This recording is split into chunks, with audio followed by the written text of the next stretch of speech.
या बातमीपत्राचे प्रायोजक आहेत अंकलकर बंधू यांचे शीख कॉर्नर मटन भाजनालय। आमच्याकडे बकऱ्याचे मटन शीख कढई व फिश शीख कढई तयार करून मिळेल। पत्ता दत्तनगर मार्कंडेय जलतरण समोर सोलापूर। संपर्क नंबर 9923068882।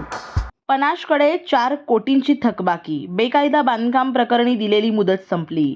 विजापूर रोडवरील वादग्रस्त ठरलेल्या ग्लोर डेव्हलपमेंट डेव्हलपर्स प्रायव्हेट लिमिटेड अर्थात वादग्रस्त 17 मजली पनाश इमारत प्रकरणाचा चौकशी अहवाल आल्यानंतर महापालिकेने विकासकासह आर्किटेक्ट इंजिनियर यांना दिलेल्या नोटिसीची मुदत संपली आहे।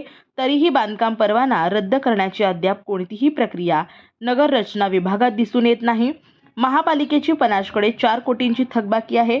नोटिसीला उत्तर देण्यासाठी 1 महिन्यांची मुदत दिली होती। मुदतीत खुलासा करावा अन्यथा बांधकाम परवाना रद्दचा इशारा दिला। बिल्डर आणि डेव्हलपर यांना देण्यात आलेल्या नोटीसमध्ये विविध 6 मुद्दे नमूद केले होते। या सर्व मुद्द्यांवर लेखी खुलासा मागितला होता। महापालिकेस अद्याप खुलासा दिला नाही। पनाशला दिलेली मुदत 31 जानेवारीला संपली आहे। 4 दिवसांचा कालावधी लोटला आहे। या प्रकरणातील मूळ तक्रारदार भाजपचे माजी नगरसेवक प्रभाकर जामगुंडे यांनी महापालिकेला लेखी पत्र देऊन पनाश प्रकरणात अडकलेल्या महापालिका अधिकाऱ्यांवर कारवाईची मागणी केली आहे।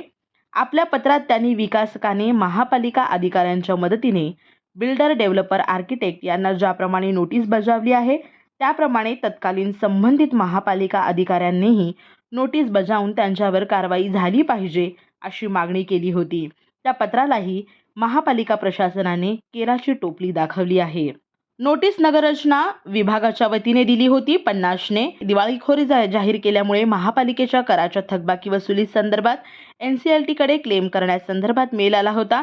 त्यानुसार विधान सल्लागार कार्यालयाकडून नगर रचना विभागाला पत्र दिले आहे। 4 कोटी रुपयांचा क्लेम महापालिकेने सादर केला असं संध्या भाकरे विधान सल्लागार महापालिका यांनी म्हटलं। पनाशची दिवाळखोरी, पनाशकडे 4 कोटींची थकबाकी आहे। पनाशने आर्थिक दिवाळखोरी जाहीर केल्याने मनोज कुमार अग्रवाल यांची ACLT म्हणून नियुक्ती केली आहे। त्यांच्या समोर सुनावणी होणार आहे। मागणी केल्याप्रमाणे महापालिकेची देणी, अग्निशमन दलाचे नाहरकत प्रमाणपत्र, पाणीपट्टी, विकास शुल्क कागदपत्राची मागणी केली होती ती महापालिकेने जाम केली आहे। या बातमीचे प्रायोजक आहेत hotel pick and carry Ankit Purna snacks. फक्त 45 रुपयात स्वादिष्ट मिसळपाव मिळण्याचे एकमेव ठिकाण। पत्ता आसरा हाऊसिंग सोसायटी, आसरा चौक, सोलापूर।